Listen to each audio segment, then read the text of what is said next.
수요예배 함께 나눌 하나님의 말씀은 시편 130편 1절에서 2절까지 말씀입니다. 시편 130편 1절로 2절 말씀을 제가 봉독해 드리도록 하겠습니다.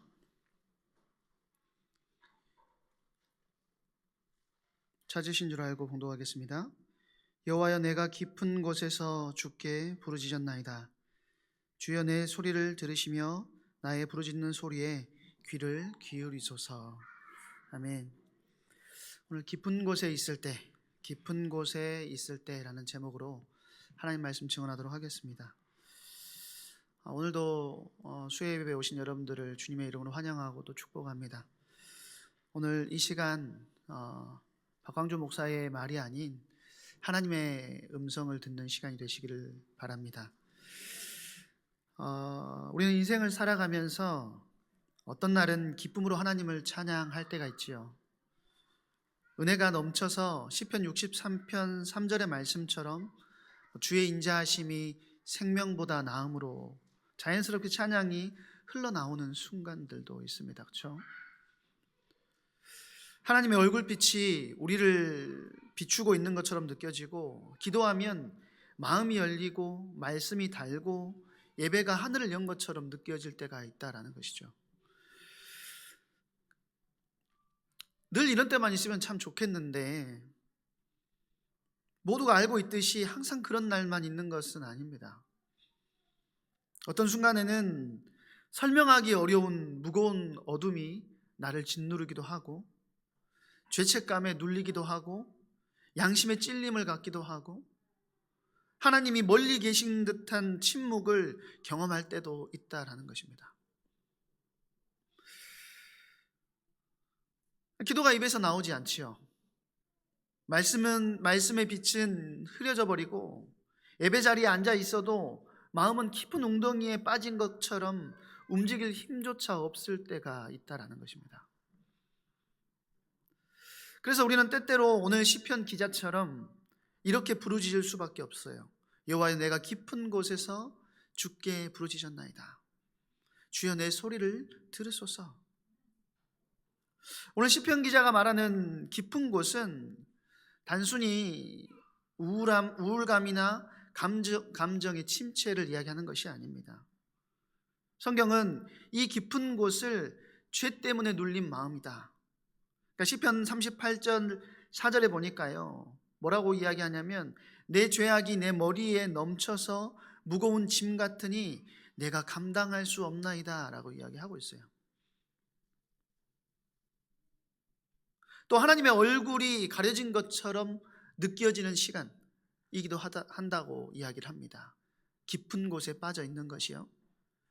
시편 13편 1절에 보니까요, 여호와여, 어느 때까지이니까 나를 영원히 잊으시나이까? 주의 얼굴을 나에게서 어느 때까지 숨기시겠나이까? 그렇게 시편 기자가 기도하기도 합니다. 또 이 깊은 곳에 빠져 있는 상황은 심판이 우리에게 가까이 와 있는 것처럼 느껴지는 굉장한 두려움에 빠져 있는 상태일 때도 있지요. 시편 88편 7절과 12절에 보면, 주의 노가 나를 심히 누르시고 주의 모든 파도가 나를 괴롭게 하나이다 라고 이야기하고 있습니다. 이 깊은 곳에 빠져 있을 때는 어떤 일들이 벌어지냐면 영적인 무기력과 절망들이 찾아오게 되죠. 시편 42편 5절에서 7절에 보니까요, 내 영혼아, 네가 어찌하여 낙심하며 어찌하여 내 속에서 불안해하는가? 너는 하나님께 소망을 두라. 그가 나타나 도우심으로 말미암아 내가 여전히 찬송하리로다 라고 이야기하고 있습니다. 시편 88편에서 해만은 이렇게 고백합니다. 주의 폭포 소리에 깊은 바다가 서로 누르며 주의 파도와 물결이 나를 휩쓸었나이다. 지금 해만 또한 깊은 곳에 빠져 있는 것과 같은 그런 상황이라는 거예요. 근데 하나님께서 주시는 주의 폭포 소리, 깊은 바다에 빠져 있는 것 같은 그런 상황이 나를 짓누른다라는 거예요. 요나는 물고기 뱃속에서 하나님께 버림받은 것 같은 감정에 대해서 이야기를 하죠. 요나서 2장 4절에 보니까요, 내가 주의 목전에서 쫓겨났을지라도, 그렇게 이야기합니다. 다윗도 죄 후에 하나님의 얼굴빛을 잃은 고통 속에서 시편 27편 9절에 보니까 주의 얼굴을 내게서 숨기지 마옵소서라고 이야기하죠.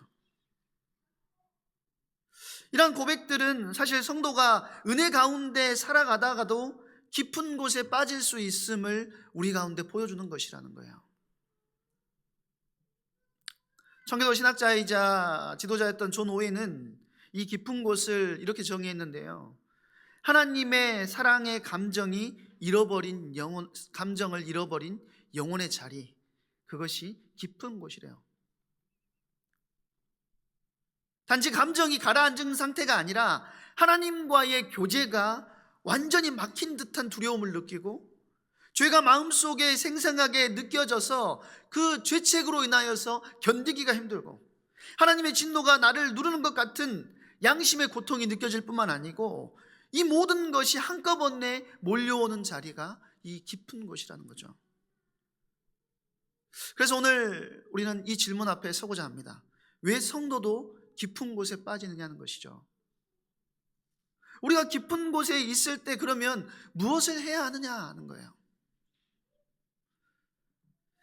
시편 130편은 깊은 곳에서 시작하지만 그 결론은요, 결국엔 소망으로 끝납니다. 그렇기 때문에 오늘 말씀을 통해서 깊은 곳에 떨어진 영혼을 다시 붙드시는 하나님의 자비와 하나님의 용서를 함께 묵상했으면 좋겠습니다. 시편 130편의 시작은 아까도 읽어드렸던 것처럼 여호와여 내가 깊은 곳에서 주께 부르짖나이다. 절박한 탄식이죠. 성경은 성도의 삶에 이러한 깊은 곳이 실제로 존재함을 숨기지 않습니다. 믿음의 사람들도 때때로 설명할 수 없는 어둠과 눌림 속으로 들어간다라고 성경은 이야기해요.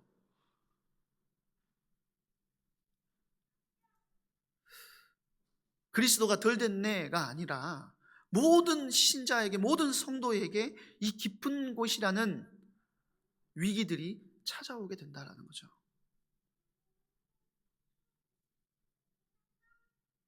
이 깊은 곳은 크게 외적인 고난과 내적인 눌림이 서로 얽혀지면서 만들어지는 것입니다. 사실 깊은 곳은 그 시작은 외적인 고난에서 시작될 때가 있지요. 시편 69편 1절에서 2절에 보니까 시편 기자는 이렇게 이야기합니다. 하나님이여 나를 구원하소서. 물들이 내 영혼에까지 흘러 들어왔나이다. 나는 설 곳이 없는 깊은 수렁에 빠지며 물에 들어가니.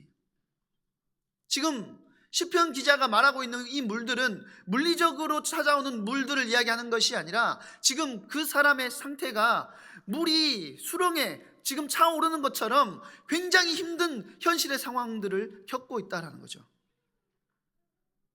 삶의 무게가 어디에까지요? 영혼에까지 내려와 있는 그런 상태라는 거예요. 이것은 누구나 경험하는 것이죠.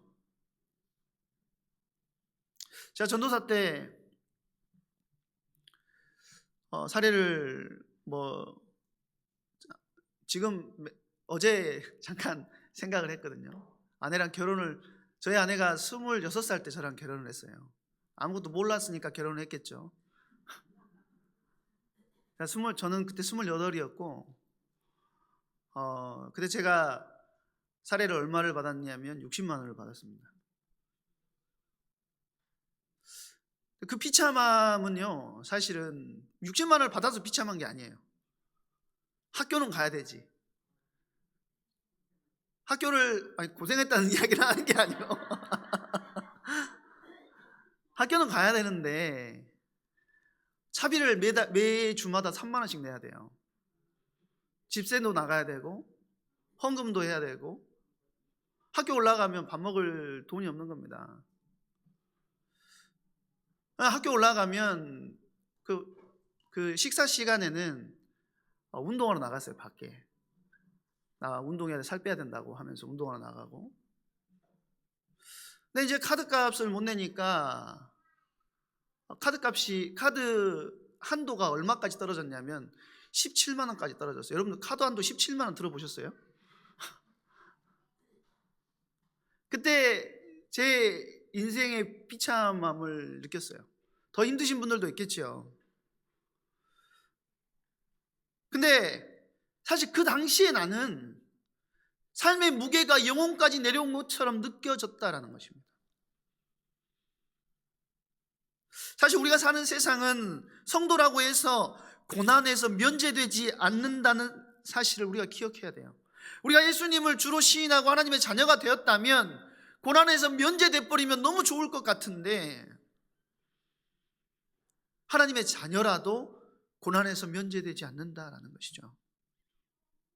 깊은 곳은 고난 자체보다 고난 속에서 죄와 양심이 깨어날 때 만들어집니다. 사실 외적인 문제는 표면적인 것일 뿐이고 그 고난 속에 우리의 죄가 더 크게 보이고 우리의 연약함이 적나라하게 드러날 뿐만 아니라 하나님과 멀어진 듯한 감각이 생기고 마음이 무너지는 순간 영혼은 깊은 곳으로 빠져들게 된다는 거예요. 이처럼 깊은 곳은요, 고난보다 더 깊은 영적인 차원인 것이라는 거예요. 어떤 위기를 겪기 때문에 이 사람이 지금 이 상태에 빠졌어가 아니라는 것이죠. 그 위기를 통해서 내가 지금 하나님과 멀어지고 있다는 사실을 전혀 이해하지 못한다는 거예요. 그리고 이해하더라도 그 상황에서 빠져나올 수 있는 영적인 힘이 없는 것처럼 느껴져요. 깊은 곳의 핵심은 양심의 고통입니다. 시편 88편 6절에서 7절에 아까 해만의 고백에 대해서 말씀드렸죠. 주께서 나를 깊은 웅덩이에 두셨사오며 주의 노가 나를 심히 짓누르나이다. 여기서 말하는 깊은 웅덩이는 단지 상황이 아니라는 거예요. 영혼이 하나님 앞에서 찔리고 눌리는 자리라는 것이죠. 그 깊은 곳에서는 하나님이 멀리 계신 것 같은 느낌, 그것이 들고 죄 때문에 하나님과 막힌 것 같은 두려움이 들고 해결되지 않는 죄책이 느껴지는 것 같고 하나님이 책망하신다는 감각이 들기도 합니다. 또 영혼이 눌리는 듯한 답답함을 느끼게 되죠. 이 모든 것이 한꺼번에 밀려온다는 거예요. 다윗도 제 이후에 이렇게 고백합니다. 주의 얼굴을 내게서 숨기지 마소서. 시편 72편 9절에 보니까 그렇게 이야기하죠. 이것이 바로 세상 고난과 구별되는 영적인 깊은 곳의 본질이라는 거예요. 고난 그 자체보다 뭐죠? 하나님과의 관계가 어그러진 듯한 감각이 성도를 더 깊은 자리로 끌고 내려간다는 것이죠.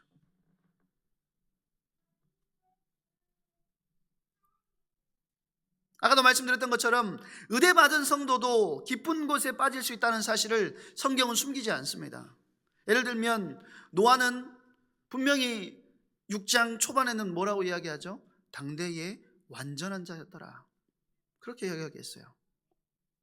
그런데 술 취함으로 인해서 넘어지고 다윗은 하나님의 마음에 합한 자였지만 밧세바를 범하는 죄를 범하게 되고 그 이후에 뼈가 상하는 것 같은 심한 깊은 고통을 느끼죠. 요나는 선지자였지만 아까도 말씀드렸던 것처럼 주의 목전에서 쫓겨났다라고 이야기를 하고요. 베드로는 주님을 부인한 후에 밖에 나가서 통곡했습니다. 이들은 모두 하나님과 깊이 교제했던 사람들이지만 죄와 연약함 때문에 깊은 곳을 경험했다는 사실을 알 수가 있어요. 이 사실은 성도가 은혜를 받은 후에도 죄 때문에 깊은 곳에서 떨어질 수 있다는 것을 우리에게 알려준다는 것이죠. 중요한 것은 뭐냐면 신앙의 삶에서 깊은 곳을 경험하는 것은 구원이 흔들렸다는 증거가 아니라는 거예요. 연약한 인간이 하나님 앞에서 죄와 은혜를 더 깊이 배우는 자리라는 사실을 우리는 기억해야 된다는 것입니다. 성도가 그럼 깊은 곳에 빠지는 이유가 무엇일까요? 시편 기자가 깊은 곳에서 부르짖었다는 사실은 성도가 그곳에 떨어지는 것이 우연한 사고가 아님을 우리에게 보여주죠. 성도가 왜 깊은 곳을 경험합니까? 단순하게 심리적인 원인이 아니라 성도의 신앙의 구조와 본성, 그리고 영적 전쟁의 실제와 관계된 깊은 이유들 때문에 성도가 깊은 곳을 경험하게 된다는 거예요. 우리는 종종 아까도 말씀드렸던 것처럼 구원받았으니 이제는 넘어지지 않을 거야, 결단했으니 이제는 넘어지지 않을 수 있어 라고 생각하죠. 그러나 성경이 말하는 은혜의 언약은 성도들을 로봇처럼 죄에서 자동으로 지켜주는 장치가 아니라는 것입니다. 그럼 뭐죠? 오히려 넘어지지 않게 해주겠다가 아니라 넘어졌을 때 반드시 붙들어 일으키겠다라는 약속을 강조하는 것이 성경의 언약이라는 것입니다. 여러분을 넘어지지 않게 하겠다는 보조장치가 아니라는 거예요. 오히려 넘어지더라도 다시금 내가 너를 일으키겠다라고 하는 하나님의 은혜의 복음의 내용이 언약이라는 거예요. 시편 37편을 보면은요, 이렇게 이야기합니다. 그는 넘어지나 아주 엎드러지지 아니하리니 여호와께서 그의 손을 붙드심이로다. 우리가 넘어질 수 있대요. 그런데 어떻게 되지 않는다고요? 아주 엎드러지지 아니하리니 여호와께서 그의 손을 붙드심이로다. 주님께서 능력의 손으로 우리를 붙들고 계신다라는 거죠.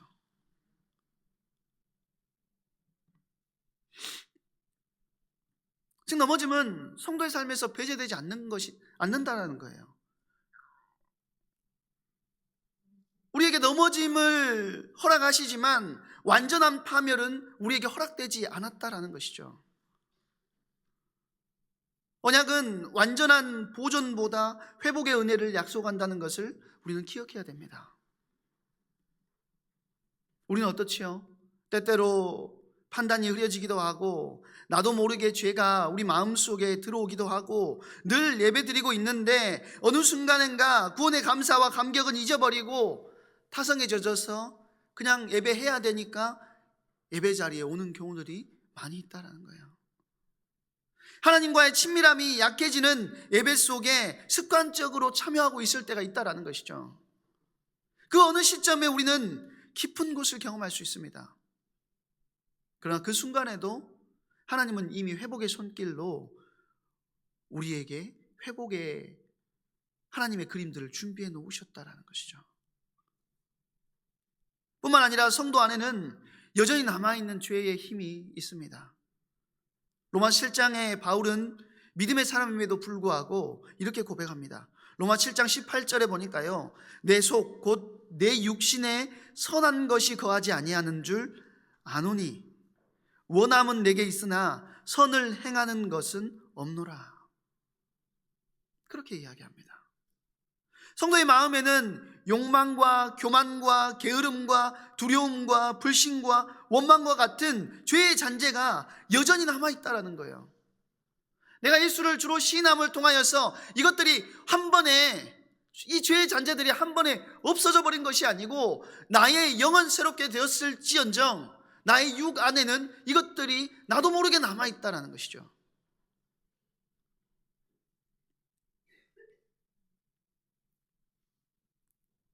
그래서 성도는 날마다 말씀과 기도로 골로새서 3장 5절의 말씀처럼 옛사람을 죽여야 되는 것이고, 에베소서 4장 24절의 말씀처럼 새 사람을 입어야 됨을 성경은 계속해서 우리에게 이야기하는 것입니다.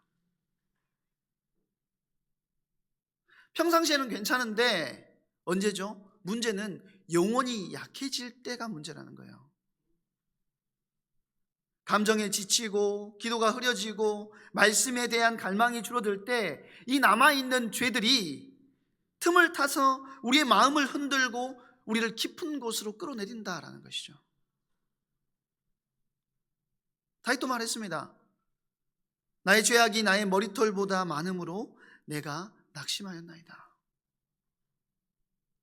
죄 자체보다 죄를 감당할 힘이 없다고 느끼는 그 순간에 영혼은 깊은 곳으로 떨어지게 된다라는 거예요. 마지막으로 사단의 공격과 고난의 압박이 우리를 깊은 곳으로 떨어지게 만듭니다. 사단은 우리가 성경을 통해서 매일 보는 것처럼 단순한 악의 상징이 아니라 실제로 성도를 공격하는 존재라고 성경은 이야기하죠. 베드로전서 5장 8절에 보니까 뭐라고 하죠? 너희 대적 마귀가 우는 사자처럼 두루다니며 삼킬 자를 찾나니. 사단은 성도가 약해진 순간을 노린다는 거예요. 성도의 기도가 약해지거나 은혜를 받은 그 은혜의 감정들이 흐려질 때, 죄를 가볍게 여기기 시작할 때 사단은 우는 사자처럼 성도를 공격할 뿐만 아니고 고난이 길어지거나 하나님이 멀게 느껴질 때를 노려서 이 틈을 파고든다는 거예요. 욥이 고난받을 때 사단은 그 틈을 노렸고요. 예수님조차 광야에서 40일 금식하는 그 시간에 사단의 시험을 받으셨어요. 하물며 성도라면 이러한 공격에서 벗어날 수 없다는 것이죠. 그러나 계속해서 말씀드리는 것처럼 문제는 고난 그 자체가 아니라는 것입니다. 고난보다 더 위험한 것은 고난 속에서 하나님의 사랑을 감각하지 못하게 되는 것이라는 거예요. 하나님이 나에게 지금까지 주셨던 은혜들 다 잊어버린다는 것이죠. 하나님이 나를 어떻게 사랑하셨지? 그 사랑하심에 대한 감이 하나도 남지 않게 된다는 거예요. 고난이 깊어질 때 우리 안에 하나님이 나를 잊으셨나? 라고 하는 그런 감정들이 들어오고요. 영혼은 더 깊은 곳으로 떨어지게 된다는 것입니다.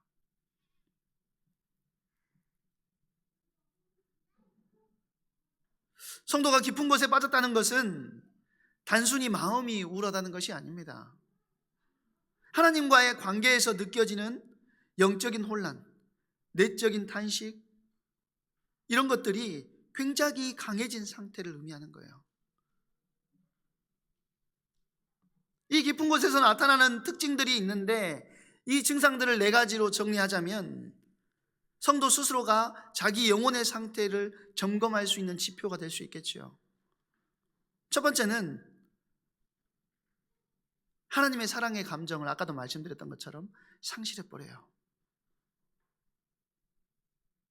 이것이 깊은 곳에 있을 때의 가장 핵심적인 증상입니다.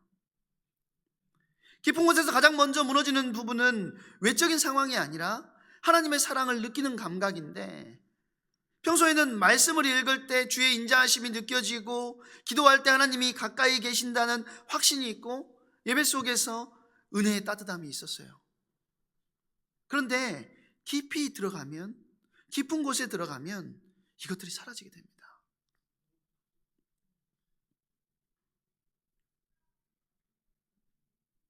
다윗은 아까도 말씀드렸던 것처럼 주의 얼굴을 내게서 숨기지 마소서라고 했는데, 사실 하나님은 실제로 떠나신 적이 없어요. 그런데도 불구하고 다윗에게는 어떤 마음이 드는 거죠? 주님께서 내게서 떠나신 것 같은 감정이 드는 거예요. 성도는 그 얼굴빛이 완전히 가려진 것처럼 느끼게 된다는 것이죠. 이 감정이 사라지면, 하나님을 사랑하는 감정이 사라지면 영혼은 마치 뿌리 뽑힌 나무처럼 흔들릴 수밖에 없는 것이고 내면의 깊은 슬픔과 공허함이 자리 잡게 된다는 거예요.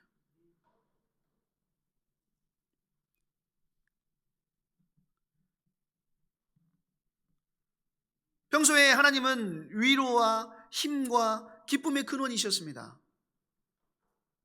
그런데 우리의 영적 상태가 깊은 곳에 있을 때는 하나님을 생각할 때 오히려 위로를 받는 것이 아니고 힘을 얻는 것이 아니고 기쁨을 얻는 것이 아니고 정반대의 감정을 경험하게 돼요. 시편 77편 3절에 보니까 시편 기자는 뭐라고 이야기하냐면 내가 하나님을 기억하고 불안하여 근심하니. 어떻게 하나님을 기억하는데 불안할 수가 있으며 어떻게 하나님을 기억하는데 근심할 수가 있겠습니까? 그런데 깊은 곳에 내려가 있는 상태에서는 하나님이 나에게 힘을 주고 기쁨을 주고 능력을 주시는 하나님으로 보이는 것이 아니라 나에게 불안을 주고 나에게 근심을 주는 하나님으로 보이게 된다라는 거예요.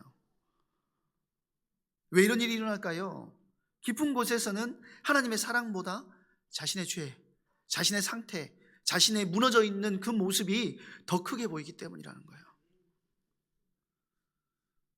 내가 너무 멀리 와버린 것은 아닐까? 그렇게 생각하게 되는 거죠. 하나님이 나를 기뻐하시지 않는 것은 아닐까?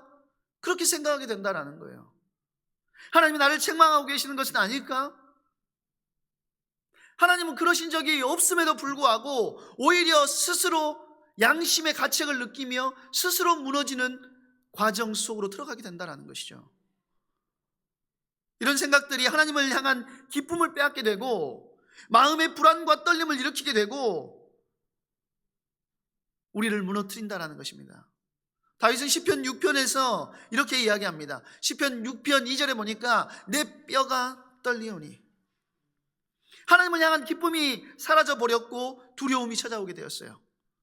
이것이 깊은 곳에 빠져있는 뚜렷한 표지라는 거예요. 세 번째는, 깊은 곳에서는 신자는 실제로 버림받지 않았지만 감정은 다르게 느낀다는 거예요. 깊은 곳에서 성도는 감정적인 버림을 경험하게 되는 것이죠. 이 감정은 실제 비록 사실은 아니지만 영혼에게는 너무 현실적으로 느껴진다는 거죠. 그래서 시편 88편 5절에 헤만은 이렇게 외칩니다. 나는 주의 손에서 끊어진 자니이다.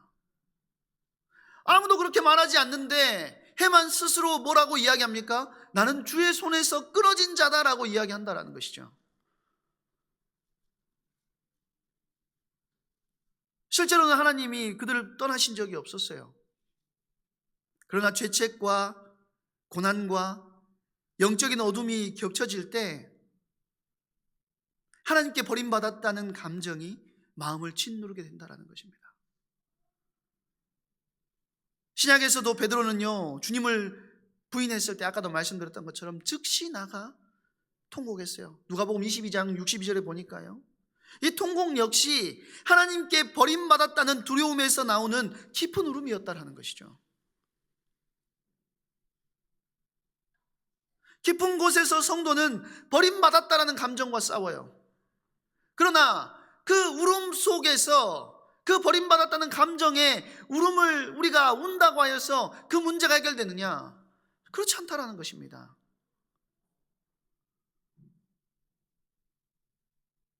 마지막으로 네 번째 지표는, 평소에는 기도하면 마음이 열리고 말씀을 읽으면 위로가 오고 예배하면 힘이 생기고 하나님을 묵상하면 평강이 찾아왔어요.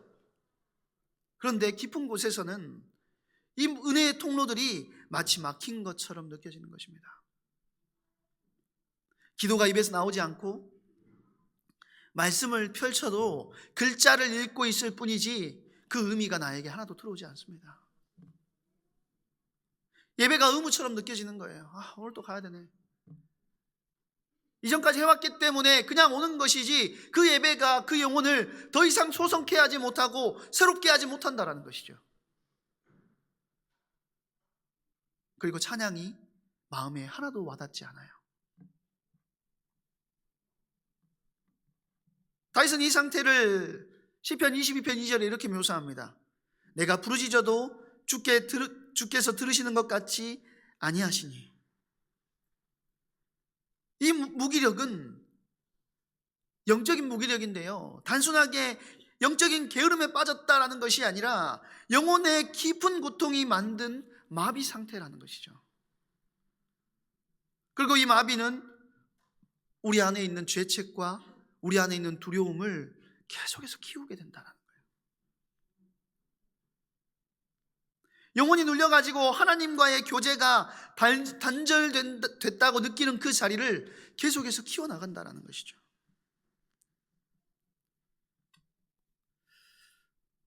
오늘 왜 이렇게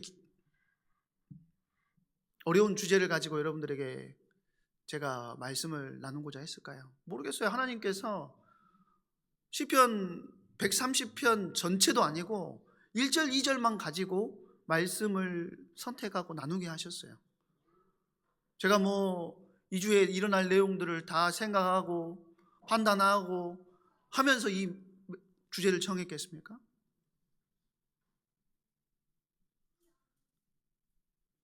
시편 30편의 깊은 곳은, 시편 30편은 깊은 곳에서 시작하지만 끝은 어떻게 끝나냐면 소망으로 끝난다는 사실을 우리가 기억해야 됩니다. 왜냐하면 깊은 곳은 하나님의 부재의 증거가 아니라는 것이죠. 하나님의 손길이 다가오고 있다는 증거라는 거예요. 성도가 깊은 곳에 있다는 사실 자체가 이미 하나님을 찾고 있다는 표지라는 거예요. 그리고 하나님께서 그 영혼을 일으키실 준비를 하고 계신다는 언약적 확신이 그 속에 담겨 있기도 하다는 것이죠. 하지만 많은 사람들이 깊은 곳에서 자기 가장 먼저 하는 일이 뭐냐면 스스로 해결해 보려고 하는 태도를 가진다는 겁니다. 내가 이것을 해결해 봐야겠지. 다른 사람에게 피해 주면 안 되겠지. 내 능력으로 이거 해결해 봐야지. 이것이 우리 안에 담겨 있는 신앙의 색깔일 때가 있어요. 마음이 눌려도, 죄책이 밀려와도, 하나님이 멀게 느껴져도 내가 이겨야지, 내가 견뎌야지, 내가 바로잡아야지, 내가 해결해야지, 모든 그 모든 상황 속에 내가 하고 있을 때가 있다라는 것입니다.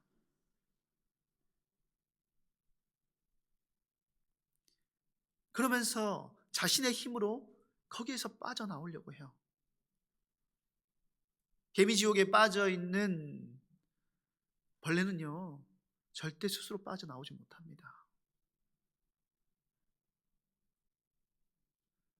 잡아먹는 그놈이 올 때까지 빠져나오는 그거를 반복하다가 결국에는 그것에 잡혀 먹히는 거예요.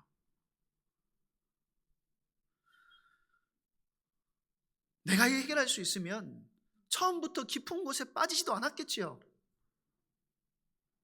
그러나 인간의 힘으로는 절대 깊은 곳을 벗어날 수 없음에도 불구하고 우리는요, 내가 해야만 된다라고 생각한다는 거예요.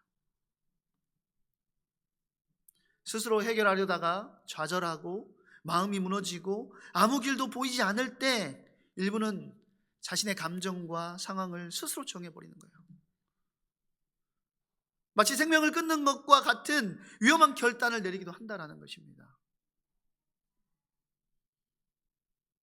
그러나 하나님은 그렇게 역사하시는 분이 아니세요. 그것은 하나님의 길이 분명히 아니라는 것이죠. 하나님은 깊은 곳에서 우리가 혼자 버티기를 원하지 않으신다는 거예요. 사실 이번 주 주일에요, 2부 예배를 마치고 은혜 받아가지고 기쁨에 넘쳐 있었던 게 아니라, 여기 앞에 박성준 목사님이 증인인데요, 제가 한숨을 얼마나 깊게 내셨는지 그 한숨이 전염될 정도로 제가 깊은 곳에 있는 것 같은 거예요. 제가 수요예배 메시지를 이거를 준비를 언제 했냐면 꽤 됐습니다. 2주 3주 전에 이 메시지를 준비해 놨어요. 근데 정작 목사라는 저 자신도 내 영혼이 다운되고 내 영혼이 계속해서 안 되는 그런 상황들을 겪게 되니 나 또한 내가 스스로 해결해 보려고 하고 스스로 깊은 곳으로 파고 들어가고 있는 저의 모습을 봤어요. 근데 그게 언제 해결됐냐? 주일 내내 계속 한숨 푹푹 쉬면서 다녔거든요. 우리 교육자실에 있는 분들은 다 아니까 제가 거짓말할 필요가 뭐가 있겠습니까? 근데 찬양하는데요, 하나님께서 저에게 은혜를 주셨어요. 지금도 그 상황이 내 힘으로 해결할 수 있는 것이 아무것도 없습니다. 대단한 위기나 어려움이 찾아와 있는 것은 아니지만, 근데 하나님께서 저에게 그 첫 번째 찬양을 부르는데, 제가 깊은 곳에 빠질 줄 알고 그 곡을 골랐겠습니까? 하나님은 너를 만드신 분이래요. 하나님 너를 원하신 분이래요. 하나님 너를 인도하시는 분이래요. 하나님 너를 지키시는 분이래요. 그 찬양의 가사가 연습할 때까지도 나에게는 전혀 은혜가 되지 않았는데 하나님 앞에서 찬양하는 동안에 나의 찬양임을 제가 발견하게 되었습니다.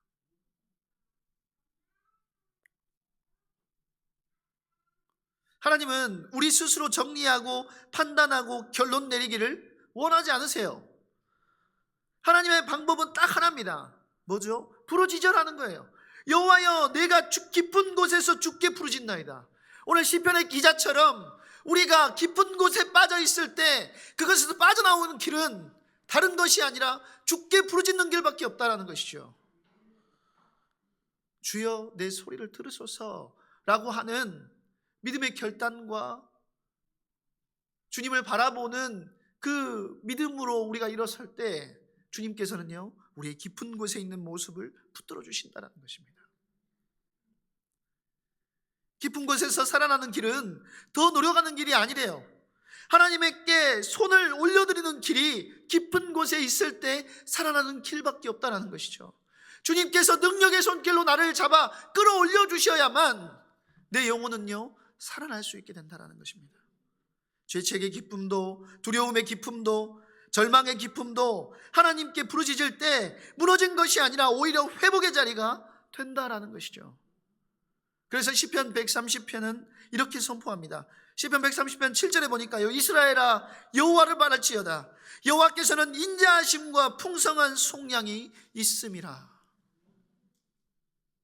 하나님께는 넘어짐보다 큰 긍휼이 있고, 죄보다 큰 용서가 있고, 절망보다 깊은 속량이 주님께 있다라는 사실을 우리 기억해야 됩니다. 깊은 곳은요, 우리의 인생의 끝이 아니에요. 깊은 곳은 하나님이 우리를 다시 세우시는 은혜의 현장입니다. 그렇기 때문에 깊은 곳에서 우리가 해야 할 일은 부르짖고 다시 하나님을 향해서 마음을 열고 하나님을 바라보고 하나님의 은혜를 구하는 것. 그때 하나님은 반드시 깊은 곳에 있는 저와 여러분을 건지실 줄로 믿습니다. 반드시 일으키십니다. 시편 139편 지금 새벽 예배 때도 지금 시편을 계속해서 보고 있지 않습니까?